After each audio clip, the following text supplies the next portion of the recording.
तो देखिए, पटना में आरजेडी विधायक दल की बैठक है और दोपहर 3 बजे ये आरजेडी एमएलए की बैठक होगी। बैठक की अध्यक्षता करेंगे तेजस्वी यादव।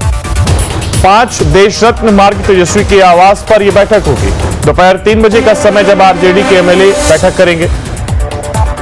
तो पटना में आरजेडी विधायक दल की बैठक है और दोपहर 3 बजे आरजेडी एमएलए की यह बैठक। और इसी खबर पर हमारे साथ हमारे संवाददाता उत्कर्ष लगातार बने हुए हैं। उत्कर्ष जी के अब हम बात कर रहे हैं आरजेडी एमएलए की, तो वहां पर भी दोपहर 3 बजे बैठक होने वाली है, यानी कि तमाम कोशिशें हर ओर से की जा रही हैं और बैठकों का कह सकते हैं कि सिलसिला जारी है।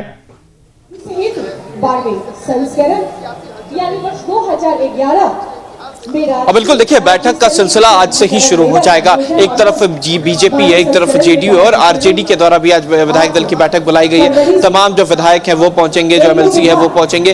केवल कवायदे केवल यही हैं कि किस तरीके से जो बहुमत का आंकड़ा है, वो जादुई आंकड़ा है, वो पेश किया जाए। अब दोनों जो गठबंधन है वो यही कोशिश कर रहे हैं। हालांकि अगर महागठबंधन की बात की जाए तो विधायक जो है उनके पास कम पड़ रहे हैं, तो दूसरी तरफ अगर एनडीए गठबंधन की बात की जाए तो 128 विधायक हैं, यानी कि वो जादुई आंकड़ा जो है उससे आगे निकल चुकी है एनडीए गठबंधन। ऐसे में अगर आरजेडी की बात की जाए तो उनके भी कई विधायक जो है, उनका कहना है कि जेडीयू के कई विधायक हमारे संपर्क में हैं, तो एनडीए गठबंधन का कहना है कि महागठबंधन के कई विधायक जो है वो हमारे संपर्क में। अब ये पूरा खेला परसों यानी कि 12 फरवरी को नजर आएगा, जब विधानमंडल का बजट सत्र शुरू होगा। राज्यपाल के अभिभाषण के बाद फ्लोर टेस्ट होगा, अध्यक्ष को चुना जाएगा, क्योंकि अध्यक्ष के खिलाफ भी अविश्वास प्रस्ताव आया है, तो अध्यक्ष के खिलाफ जो है और उनके लिए जो वोटिंग है वो भी होनी है। तो तमाम खेला परसों तक जो है वो टिका हुआ है। यानी स्थिति पूरी तरीके से साफ हो सके इसके लिए 12 तारीख का इंतजार जरूर करना होगा।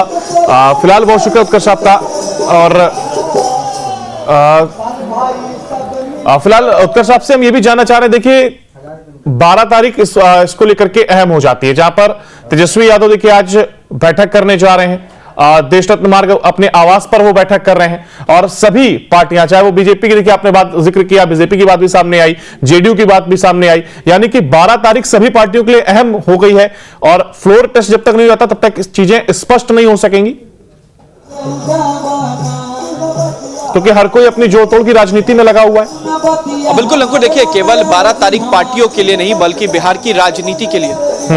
बिल्कुल, देखिए 12 तारीख केवल बिहार में पार्टियों के लिए नहीं बल्कि बिहार की राजनीति के लिए भी काफी अहम है, क्योंकि उस दिन ये साबित होगा कि क्या बहुमत की सरकार चल पा रही है या फिर विधानसभा भंग होगा। क्योंकि एक तरफ जो जादुई आंकड़ा है उसको लाने की कोशिश तमाम पार्टियां कर रही है, तमाम गठबंधन कर रहे हैं। ऐसे में बड़ी पार्टी के तौर पर आरजेडी है, तो फ्लोर टेस्ट की मांग सदन में करेगी और फ्लोर टेस्ट से पहले तमाम पार्टियों के जो नेता है वो कह रहे हैं कि खेला होगा। अब खेला किस तरीके से होता है, क्योंकि एक तरफ 114 और एक तरफ 128 का आंकड़ा है। 128 का आंकड़ा सत्तारूढ़ दल यानी कि एनडीए के पास है और 114 का आंकड़ा महागठबंधन के पास है। तेजस्वी यादव लगातार कोशिश ये कर रहे हैं कि किसी तरीके से वो बहुमत का आंकड़ा लाया जा सके, और इसमें जो मेन गेम प्लानर है वो जीतन राम मांझी है, क्योंकि उनके 4 विधायक जो है वो निर्णायक हो सकते हैं और लगातार उनको प्रलोभन देने में तमाम पार्टियां लगी हुई हैं। और ऐसे में आज भी जो माले के विधायक हैं वो जीतन राम मांझी के आवास पर पहुंचते हैं, उनसे मुलाकात करते हैं और कोशिश ये है कि मांझी को अपनी तरफ करें। अगर मांझी किसी गठबंधन की तरफ जाते हैं तो कहीं ना कहीं निर्णायक जो वोट है वो हो सकता है, क्योंकि 4